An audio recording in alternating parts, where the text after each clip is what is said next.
கர்த்தர் நல்லவராய் இருக்கிறார். நம் ஆண்டவரை சரியாக தேட நாம் கற்றுக்கொள்ள வேண்டும். நல்லா செபிக்கணும். எவ்வளவு நேரம் செபிக்கிறோம்? நீங்க யாராலும் டெய்லி ஜெபம் பண்றோமா? அதிகாலையில் எழுந்து ஜெபம் பண்றோமா? அதிகாலையில் எழுந்து செபிக்கணும். 5 நிமிஷம் நாளும் செபிக்கணும். படுக்கிற பொழுது செபிக்கணும். உட்கார்ந்து இருக்கிற பொழுது செபிக்கணும். வெளியில போகிற பொழுது எங்கேயாவது ஒரு இடத்துக்கு போறோம்னா ஜெபித்து, ஆண்டவரே நான் இந்த இடத்துக்கு போறேன்ப்பா, என்ன காரியத்துக்கு போறேன், எனக்கு முன்னால நீங்க வாங்க. யாரை கூட்டிட்டு போனோம்? நம்ம போற இடத்துக்கு யாரை கூட்டிட்டு போனோம்னா ஏசப்பாவை கூட்டிட்டு போனோம். அல்லேலூயா. நம்ம எத்தனை சொந்தத்தை கூட்டிட்டு போனாலும் சரி, எத்தனை உறவுகளை கூட்டிட்டு போனாலும் சரி, எல்லாரையும் காட்டிலும் ஏசப்பாவை முன்னால கூட்டிட்டு போனோம். அல்லேலூயா, அல்லேலூயா. எல்லாருக்கும் எல்லாவற்றுக்கும் முன்னால யாரை நிறுத்தணும்னா ஏசப்பாவை நிறுத்தணும். அல்லேலூயா. யாரை முன்னால நிறுத்தணும்? இயேசுவை. அது ஊழியமா இருக்கட்டும், குடும்ப காரியமா இருக்கட்டும், வியாபாரமா இருக்கட்டும், தொழிலா இருக்கட்டும், என்னைக்கு நாம இயேசுவுக்கு முதலிடம் கொடுக்கிறோமோ, அவரை கொண்டு வந்து முன்னால நிறுத்துகிறோமோ, அன்றைக்கு நமக்கு ஆசீர்வாதம் உண்டு. அன்றைக்கு நம்முடைய ஜெபம், நம்முடைய வேண்டுதல், நம்முடைய விண்ணப்பம் நிராகரிக்கப்படாது. அல்லேலூயா. இங்கே ஒரு வேத பகுதியை நாம் வாசிப்போம். ஏசாயா தீர்க்க தரிசன புஸ்தகத்திலே 26வது அதிகாரம் 3வது வசனம் 4வது வசனத்தை நாம் சற்று பார்ப்போம். உம்மை உறுதியாய் பற்றி கொள்ள மனதை உடையவன் உம்மையே நம்பி இருக்கிறபடியால் நீர் அவனை பூரண சமாதானத்துடன் காத்து கொள்ளுவீர். இங்கே பாருங்க, பரிசுத்த ஆவியானவர் ஏசாயா தீர்க்கதரிசியின் மூலியமாக நமக்கு உரைத்திருக்கிறது என்னவென்று சொன்னால், உம்மை உறுதியாய் பற்றி கொண்ட மனதை உடையவன். அல்லேலூயா. நம்முடைய மனம் எப்படி இருக்கணுமா? ஆண்டவரை உறுதியாய் பற்றி கொள்ளக்கூடிய மனதை உடையதாக இருக்க வேண்டும். மனதார அவரை உறுதியாய் பற்றி கொள்ள வேண்டும். அல்லேலூயா. உங்களுக்காக நான் ஆண்டவரை தேடுறதும், எனக்காக நீங்க ஆண்டவரை தேடுறதும் இல்ல சார் நியமிக்கப்பட்ட காலங்களுக்காக பண்டிகை கிறிஸ்தவனாக, ஞாயிற்றுக்கிழமை கிறிஸ்தவனாக, ஏதோ கடமைக்காக ஆண்டவரை தேடுவதும் நமக்கு ஆசீர்வாதமாக இருக்குமா என்றால் இருக்கவே இருக்காது. ஆண்டவரை எப்படி பற்றி கொள்ளணுமா? உறுதி, மன உறுதியோடு. அல்லேலூயா.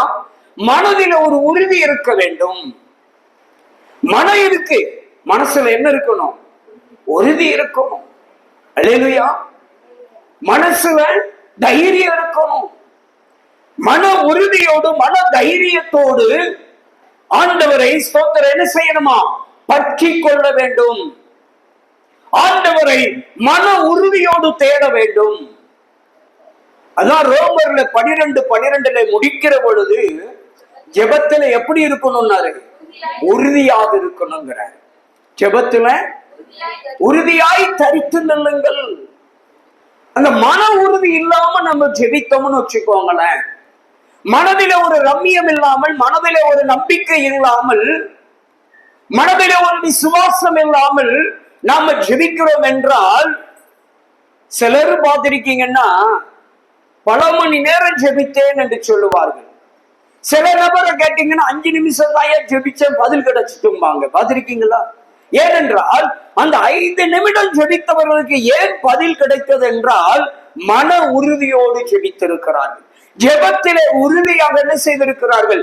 நான் கேட்டது கர்த்தர் தருவார், கர்த்தர் எனக்கு கொடுக்காம என்ன அனுப்ப மாட்டார் என்ற ஒரு மன உறுதியோடு ஜெபத்தில் நிற்கிறவர்களாய் இருக்கிறபடினாலதான் 5 நிமிஷம் ஜெபம் பண்ணா கூட அவங்களுக்கு பதில் வந்து விடுகிறது.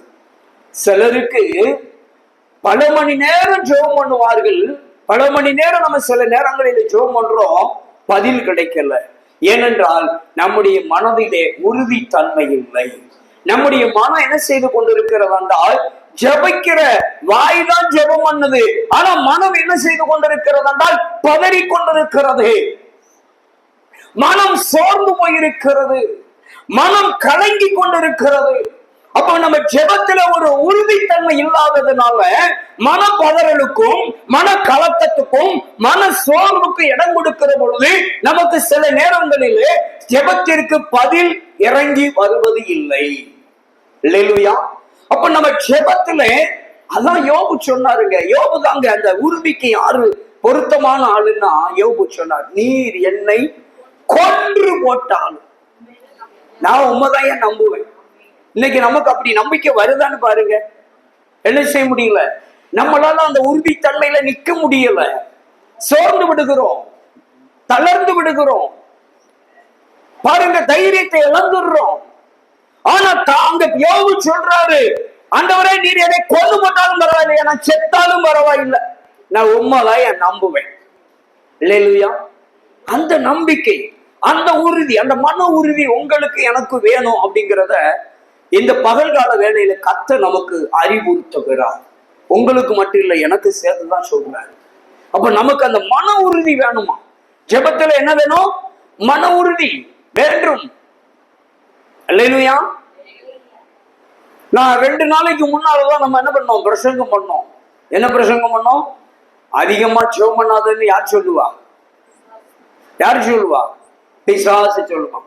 அதிகமாய் வேதம் வாசிக்காதன்னு யாரு சொல்லுவா? பிசாசு தான் சொல்லுவான். அதிகமா கோயிலுக்கு போவாத, சர்ச்சைக்கு போவாதன்னு யாரு தான் சொல்லுவா? பிசாசு தான் சொல்லுவான். இல்லையா? அப்போ ஏன் அப்படி சொல்லுவான்னா, எதுக்காக அதை சொல்றாங்க? நீங்க அதிகமா ஜெபம் பண்ணா, நீங்க அதிகமா வேதம் வாசித்தா, நீங்க அதிகமா சர்ச்சைக்கு போனா ரொம்ப அதிகமா சோதனை வரும். இல்லையா?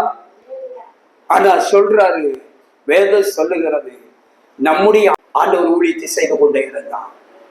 தெய்வ பிள்ளைகளை ஆண்டவர் நம்மளை கைவிட மாட்டார். யார் கைவிட்டாலும் இயேசு நம்மளை கைவிட மாட்டார்.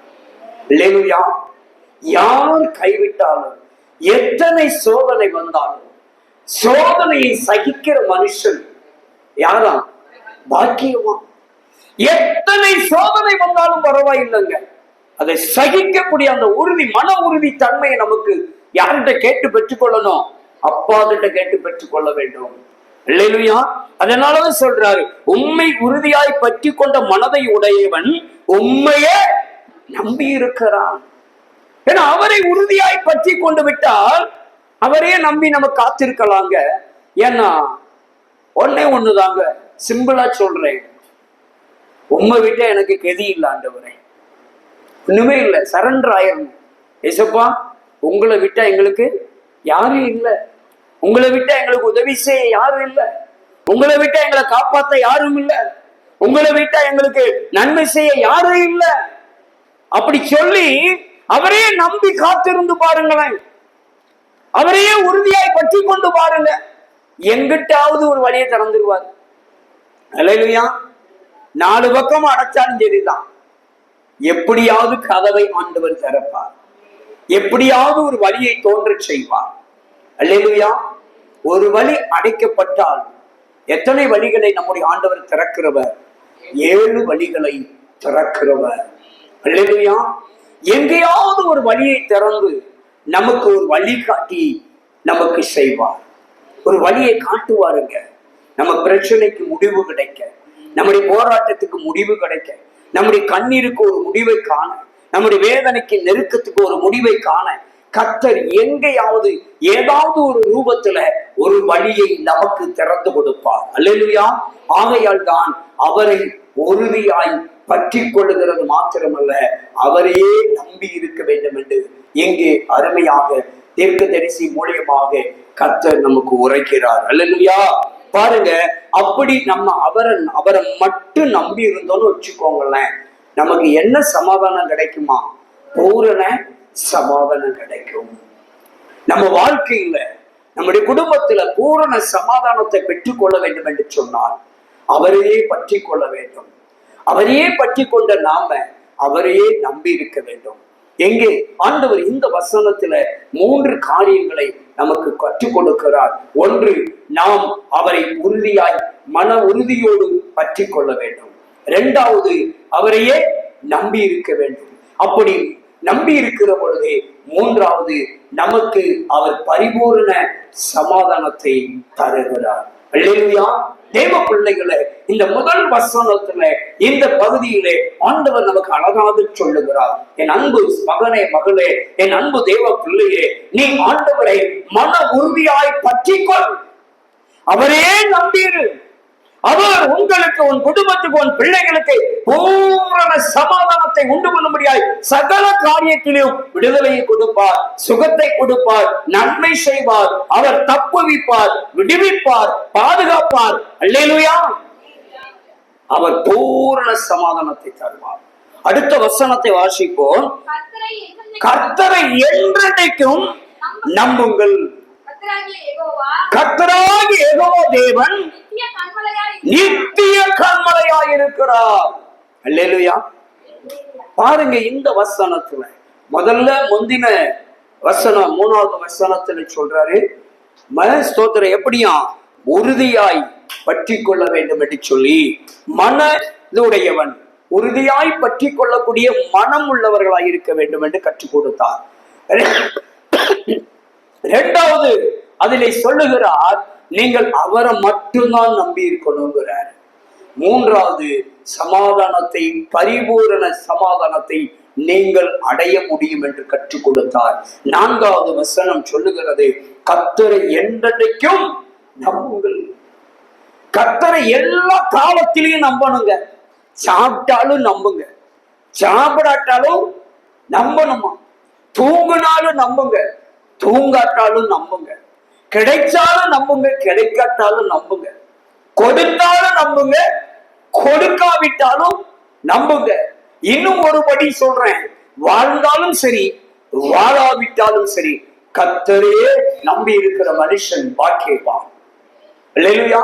கர்த்தரே நம்பணும்னா நிச்சயமாய் நம்மை வாழ வைப்பார், நிச்சயமாய் நம்மை பாதுகாப்பார், நிச்சயமாய் நம்மை விடுவிப்பார், நிச்சயமாய் நம்மை ஆசீர்வதிப்பார், நிச்சயமாய் நம்மை பெருக பண்ணுவார், நிச்சயமாய் நம்மை விடுவித்து தப்புவிப்பார். அல்லேலூயா. அவரையே நம்பணும், அவரையே நம்பணும். எக்காலத்திலும் எந்த சூழ்நிலையிலும் என்ன நேர்ந்தாலும் அவரை மட்டும் நீங்களும் நானும் நம்பி இருந்தோம் அப்படின்னா நிச்சயமா எல்லாத்துக்கும் ஒரு வழியை காட்டுவார், எல்லாவற்றுக்கும் ஒரு வழியை திறந்தும் தருவார். அல்லேலூயா. நம்மளை யாரும் தடுத்து நிறுத்த முடியாது. பிசாசு சொல்லுவான், சில உறவுகள் சொல்லலாம், சில உலகத்தால் சொல்லுவார்கள், இனி இவனால ஓட முடியாது, இனி இவனால செய்ய முடியாது, இனி இவன் பிழைக்க மாட்டான், இனி இவன் திரும்பி வர மாட்டான், இப்படி எல்லாம் நினைக்கும். ஆனா கர்த்தர் சொல்லுவாரு, இனிதான் நீ ஜெயிக்க போற, இனிதான் நீ ஓட போற, இனிதான் நீ எழுப்பி பிரகாசிக்க போறாரு. அல்லேலூயா. அல்லேலூயா. சின்ன தலைவலி, சின்ன வயிற்று வலின்னு ஆஸ்பத்திரிக்கு போயிருப்போம், உடனே ஊரு சொல்லும், இவன் திரும்பி வரமாட்டான், இவன் திரும்பி வரமாட்டான், அங்கே சமாதி ஆயிருவான். அல்லேலூயா. ஆண்டவர் விடுவாரு? விட மாட்டார். கர்த்தர் கொண்டு வருவார், எழும்பி பிரகாசிக்க வைப்பார், எழும்பி பிரகாசிக்க வைப்பார். கடல்ல மூழ்கிட்டான், கண்ணீர்ல மூழ்கிட்டான், இனி வழி இல்லை, இவனால மீண்டு வருவதற்கு, இதுல இருந்து மீண்டு வெளியே வர்றதுக்கு வழியே இல்லை என்று சொல்லி எல்லாரும் தீர்மானிக்கலாம். ஒருவேளை நம்மளே கூட முடிவு பண்ணியிருப்போம், வழியே இல்லை, ஒண்ணுமே முடியாது. ஆனா இயேசு சொல்றாரு, நானே வழியும், நானே சத்தியமும், நானே ஜீவனுமாய் இருக்கிறேன். அல்லேலூயா. பாருங்க, அவர்தான் நமக்கு வழிகாட்டிங்க, நமக்கு அவர் வழியாய் இருக்கிறார். எந்த வகையில, எந்த ரூபத்துல, என்ன விதமான சூழ்நிலைக்காக நீங்கள் கடன் வாங்கியிருந்தாலும் சரி, உங்கள் கடனை குறித்து, உங்கள் கடன் நிலைமை குறித்து ஊரார் உங்களை கொச்சைப்படுத்தினாலும் சரி, ஊரார் உங்களை ஏளனப்படுத்தினாலும் சரி, ஊரார் உங்களை அவமானப்படுத்தினாலும், உறவுகள் உங்களை தள்ளிவிட்டாலும் சரி, இயேசு உங்களை தள்ளிவிட மாட்டார். அல்லேலூயா.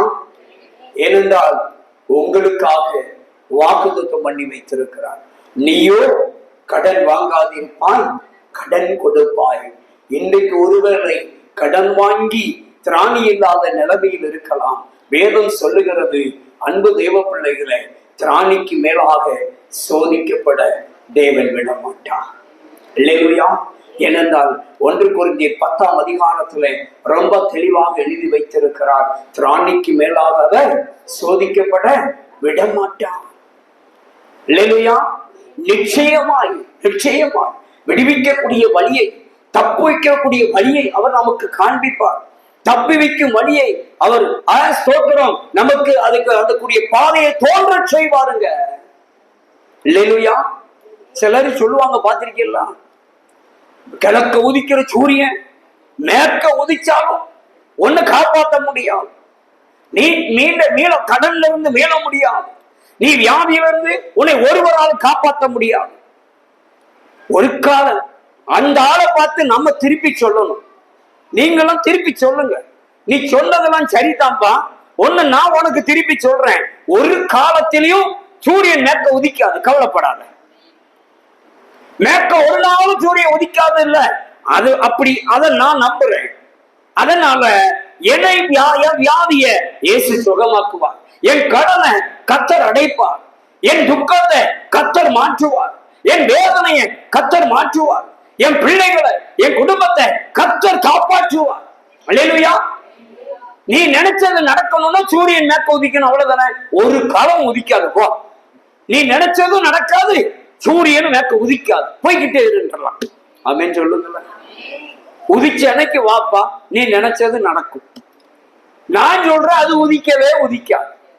ஏனென்றால் தேவன் சூரியனுக்கும் சந்திரனுக்கும் மாறாத பிரமாணத்தை வைத்திருக்கிறார்.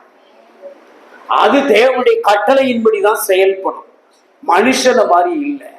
சூரியனும் சந்திரனும் நட்சத்திரங்களும் ஆகாய விரிவுகளும் மேகங்களும் எடி மின்னல்களும் தேவனுடைய திட்டத்தின்படி, தேவனுடைய வார்த்தையின்படி, அவருடைய பிரமாணத்தின்படி மாறாமல் என்றும் செயல்படக்கூடியது. ஒரு நாளும் மாறாது. அவர் மாற்றினால் ஒழிய அதுவாக மாற முடியாது. அல்லேலூயா. அப்படி இருக்க நீ சூரியன் கிழக்க மேற்க உதிச்சாலும் உதிக்குமே ஒழிய உன் காரியம் நடக்காதுன்னு நீ சொன்னா அது ஒருபாவது நடக்காதுப்பா, என் காரியம் நடந்துடும் அப்படின்னு சொல்லுங்க. இல்லையா? அதனால நம்ம கூட ஒருத்தர் இருக்கிறார். அல்லேலூயா. அதனாலதான் இங்க சொல்றாரு தீர்க்கதரிசி ஏசாயா, அவரை நம்புங்கள், எப்போதும் அவரை நம்புங்க, எப்போதும் அவரை நம்புங்க. அல்லேலூயா. உங்க பிரச்சனை என் பிரச்சனையும் உட்கார்ந்து பேசணும்னு வச்சுக்கோங்களேன், உங்களை விட 100 மடங்கு எனக்கு பிரச்சனை இருக்கு. உங்க பிரச்சனை என்னை பிரச்சனையை தூக்கி வெளியே போட்டோம்னு வச்சுக்கோங்களேன், உங்களை விட 100 பிரச்சனை இருக்கு எனக்கு. 100 மடங்கு, 100 பிரச்சனை இல்லை, 100 மடங்கு இருக்கு. ஆனாலும் அந்த 100 மடங்கு பிரச்சனையில நாங்க கடந்து ஓடிக்கொண்டிருக்கிறோம் என்றால் ஒன்றே ஒன்றுதான், என் தெய்வத்தை நம்பி ஓடிக்கொண்டிருக்கிறோம், கர்த்தரையே நம்பி ஓடிக்கொண்டிருக்கிறேன். எப்படியாவது வழி திறப்பார், எப்படியாவது வழி காட்டுவார், எப்படியாவது ஆசீர்வதிப்பார், எப்படியாவது உயர்த்துவார். அல்லேலூயா. ஏனென்றால் உங்களையும் என்னையும் அழைத்த தேவன் உண்மை உள்ளவர். அல்லேலூயா. அதனால இப்பவும் நான் சொல்றேன், அவரை மட்டும் நம்புங்க, எக்காலமும் அவரை நம்புங்க. திராணிக்கு மேலாக அவர் நம்மை சோதிக்கப்பட விட மாட்டார். தப்பித்துக் கொள்ளும் வழியையும் அவர் நமக்கு ஏற்படுத்தி தருவார். அல்லேலூயா. அல்லேலூயா. அதனாலதான் அவரையே என்றெடுக்கும் நம்புங்கள், கர்த்தராகிய யெகோவா நித்திய கன்மலையா இருக்கிறார். சரி, கர்த்தரையே நம்புங்கள் எழுதிட்டு போயிட்டாரு. அதுக்கு கீழே எழுதுறாரு, அவரே கர்த்தரே நித்திய கன்மலையா இருக்கிறார். அவர் பாட்டுல இருந்துட்டு போட்டோம். அல்லேலூயா. அப்படியா? இல்லங்க. ஏன் அந்த இடத்துல அந்த வார்த்தையை முக்கியமாக தீர்க்கதரிசி மூலியமாக நமக்கு பதிவு செய்கிறார் என்றால், நாம் அழிந்து விடக்கூடாதபடிக்கு ஒளிந்து கொள்வதற்கு ஒரு இடம் இருக்குமானால் அது கன்மலை மாத்திரம்தான். மோசே யெகோவா தெய்வத்தை காண வேண்டும் என்று வாஞ்சித்த பொழுது அந்த யெகோவா தெய்வம் சொன்னார், என்னை நீ காண வேண்டும் என்றால் இந்த கண்மலையின் வெடிப்பில் ஒளித்துக்கொள் என்று சொன்னார். அப்பொழுது நான் கடந்து போகிற பொழுது நீ என்னை காண முடியும் என்று சொன்னார். நாம் நம்மை பாதுகாத்துக் கொள்ள நமக்கு ஒரு புகலிடம், நமக்கு ஒரு பாதுகாப்பு இடம், நமக்கு ஒரு மகிமையான இடம் எதுவென்று சொன்னால் கண்மலை. அதனாலதான் அந்த கண்மலை வைத்திருக்கிறது. அந்த கண்மலை யார் என்று சொல்லி அடுத்த ஒரு கேள்வி நீங்க கேட்டீங்கன்னா அவர்தான் கிறிஸ்து இயேசு. அல்லேலூயா, அல்லேலூயா. கிறிஸ்து இயேசுதாங்க நமக்கு கண்மலையாக இருக்கிறார். நீங்களும் நானும் கிறிஸ்து இயேசுவுக்குள் ஒளிந்து கொண்டோம் என்றால் சகல குறைவுகளும் அவருக்குள் நிறைவாகிவிடும். ஆகையால் அவரையே நம்பி இருப்போம். கண்மலைக்குள் ஒளிந்து கொள்ளுவோம். கண்மலைக்குள் வாசம் பண்ண பிரயாசப்படுவோம். ஆண்டவர் நம்மை ஆசீர்வதிப்பார். அல்லேலூயா. அவரை நம்புவோம். அவர் நம்மளை கைவிட மாட்டார். அவரை உறுதியாய் பற்றி கொள்வோம். அவர் நம்மளை கைவிட மாட்டார். அவர் நமக்கு சமாதானத்தை கொடுப்பார். அவர் நமக்கு சந்தோஷத்தை கொடுப்பார். அவர் நமக்கு விடுதலையை கொடுப்பார். அவர் நமக்கு ஆசீர்வாதத்தை கொடுப்பார். நமக்கு திராணிக்கு மேலாக சோதிக்கப்பட அவர் ஒரு நாளும் அனுமதிக்க மாட்டார். ஆமென் சொல்லுங்க. அல்லேலூயா. அப்படி கண்களை மூடுவோமா. ஒரு விஷயம், கிருபை நிறைந்த பரிசுத்தம் உள்ள பரலோக பிதாவே, இந்த நல்ல பகல்கால வேளையில் என்னோடு பேசின நல்ல வார்த்தைகளுக்காய் ஸ்தோத்திரம் ஆண்டவரே. ஏசாயா 26ஆம் அதிகாரத்திலே 3-4 வசனங்களோடு எங்களோடு இடைப்பட்டதற்காய் உமக்கு ஸ்தோத்திரப்பா. உம்மை உறுதியாய் பற்றி கொண்ட மனதை உடையவன், உம்மையே நம்பி இருக்கிறபடியால் நீர் அவனை பூரண சமாதானத்துடன் காத்துக் கொள்ளுவேன். கர்த்தரை என்றென்றைக்கும் நம்புங்கள். கர்த்தராகிய யெகோவா நித்திய கண்மலையாய் இருக்கிறார் என்று சொல்லி எங்க கூட ஆண்டவரே இந்த நல்ல வேளையில் ஆண்டவரை பேசியிருக்கிறீங்கப்பா. நாங்கள் உண்மையே நம்பி இருக்கிறோம் ஆண்டவரே. அப்பா, உண்மையே பற்றி கொள்ளக்கூடிய மனது உடையவர்களாய் வந்து உம்முடைய பூரண சமாதானத்தை பெற்றுக்கொள்ள உன் பாதத்தில் அன்பட்டவரே நாங்கள் காத்திருக்கிறோம் ஐயா. நீரே எங்கள் நித்திய கண்மலையாயிருக்கிறீர். நீரே எங்கள் நித்திய கண்மலையாயிருக்கிறீர். உண்மை இல்லாமல் நாங்கள் யாரை நம்புவோம் ஆண்டவரே? உண்மை இல்லாமல் நாங்கள் யாரிடம் செல்வோம் ஆண்டவரே? நீரே எங்கள் நம்பிக்கை. நீரே எங்கள் ஆண்டவரே நம்பிக்கையின் நாயகர் ஆண்டவரே. நீரே எங்கள் நம்பிக்கையின் நட்சத்திரம் ஆண்டவரே. உண்மை இல்லாமல் நாங்கள் வேறு யாரையும் நம்ப முடியாதப்பா. நாங்கள் வேற யாரை நம்பினாலும் ஏமாற்றப்படுவோம், ஏமாற்றம் அடைவோம். உண்மை நம்பினால் ஏமாற்றப்படவும் மாட்டோம். உண்மை நம்பினால் நாங்கள் ஏமாற்றம் அடையவும் மாட்டோம் ஆண்டவரே. நீரே எங்கள் நித்திய கண்மலையாக இருக்கிறீர் ஆண்டவரே. உண்மையே நாங்கள் ஆண்டவரே மன உறுதியோடு ஆண்டவரே நம்புகிறோம், தேடுகிறோம் அப்பா. எங்களுடைய வாழ்க்கையில சகல காரியத்திலும் பரிபூர்ண சமாதானத்தை தந்து நீர் ஆசீர்வதிப்பீரார். வேதனைகள் மாறட்டும், கவலைகள் மாறட்டும், துக்கம் மாறட்டும், கஷ்டங்கள் மாறட்டும், வறுமை, வெறுமை, தரித்திரம், கடன், வியாதி எல்லாம் நீங்கி ஒளிந்து போகட்டும் ஐயா. திராணிக்கு மேலாக சோதிக்கப்பட விடாதபடிக்கு உங்க பிள்ளைகளுக்கு ஆண்டவரே தப்பிவிக்கும் வழியை காண்பித்தருளுவீராக, காண்பித்தருளுவீராக. தப்பக்கூடிய வழியை உண்டு பண்ணி கொடுப்பீராக ஆண்டவரே.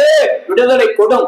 என்னென்ன காரியத்தில் விடுதலைக்காக ஏங்கி தவிக்கிறார்களோ அத்தனை காரியத்திலும் உங்க பிள்ளைகளை ஆண்டவரே அப்பா நீர் தகப்பனை அதற்குரிய திராணியை கொடுத்து தப்புவிப்பீராக, பாதுகாத்துக் கொள்வீராக, விடுவிப்பீராக. சமாதானத்தை, பரிபூர்ண சமாதானத்தை கொடுங்க ஆண்டவரே.